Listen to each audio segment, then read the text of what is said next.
సేవకులకి ఏం చెప్పాలంటే ప్రోత్సాహకరమైన మాటలే ప్రోత్సహించాలన్నమాట. చెప్పండి, ఏం చేయాలట? ప్రోత్సహించాలి. చూడండి, కొన్ని దశలోకి రాసిన 1 పత్రిక 5:11 కాబట్టి మీరు ఇప్పుడు చేయించున్నట్టుగానే ఒకరినొకడు ఆదరించి ఎక్కడినప్పుడు క్షేమాభివృద్ధి కలుగు చేయండి. అంటే మనం ఏం చేయాలంటే వాళ్ళు ఎదగబడినప్పుడు ప్రోత్సహించి వారు ఉన్నతమైనటువంటి స్థితిలోకి వచ్చేవారుగా మనము వారిని ప్రోత్సహించాలి. దేవుని స్తోత్రం. బాబు విత్తనం వేసావు కదా, ఖచ్చితంగా 100% అది ఫలిస్తుంది. విశాఖ దేశమందున వాడి విత్తనం వేసి 100 పంట పొందినట్లుగా నువ్వు వేసిన విత్తనానికి 100 పంట పండుతుంది అని చెప్పాలి. అయ్యా, ఈరోజు వస్త్రం లేదని బాధపడకు, ఈరోజు భోజనం లేదని బాధపడకు. ఒక రోజున దేవుడు నీకు సమృద్ధిగా ఇస్తాడు, సర్వ సమృద్ధిగా దేవుడు ఇస్తాడు. నువ్వు స్థిరంగా ఉండు, దేవుడు నీకు ఇస్తాడు. అంటే లోకమైన బతికి అందుకని మత్తయి ఆరోగ్యం నాకలు అంటాడు, మీరు అన్ని చెల్లి వల్ల వ్యర్థమైన వాడి వైపు చూడొద్దంటాడు.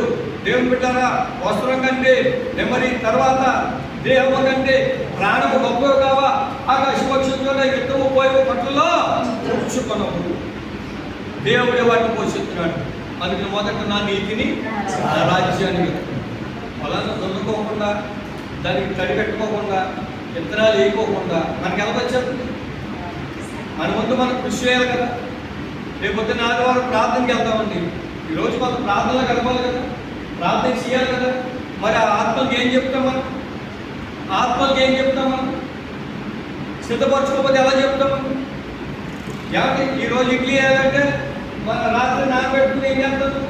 నేను పొద్దున్న నానబెట్టుకుంటాం, రాత్రి ముప్పుతో ఇడ్లీలో ఒకేసి మొత్తం కలిపేసి రాత్రి నానబెడతాం, పొద్దున్న ఇడ్లీ వేసుకుంటాం.